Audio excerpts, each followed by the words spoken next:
Zülalın deyir kütləsi, molekul kütləsi 50.000-dir. Zülalın kütləsi 12 qram olanda hidroliz məhsullarının kütləsi olur 12,54.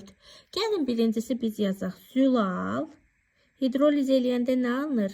Amin turşu. Eləmi? Zülalın kütləsi 50.000 olanda mən bilmirəm zülalımın kütləsi nə qədər olur? X olur, elə?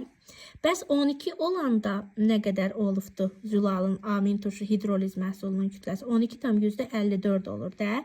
Buradan X-i tapıram. X-in kütləsi 52.250 olur. Bu oldu mənim alınmış amin turşularımın kütləsi. Elə deyilmi?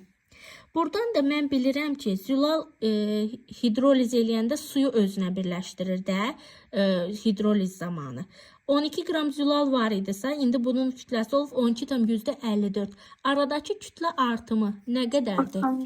0,54. Bu artmaya səbəb olan kim idi aşağılar? Zülalın üstə su gəlmişdim də. Deməli, onda mən burada tapdığımın 52.250-dən 50.000-i çıxsam, nəyin kütləsini tapmış olaram? 50.000-i çıxsam, suyun kütləsini tapmış olaram da. O da neçə eləyəcəkdir? 2250. 2250. Mən bunu tapandan sonra da 18'e bölsəm 125 eləyəcəkmi? 125 dənə mol su varsa, onda neçə amin turşu var imiş deməli burada?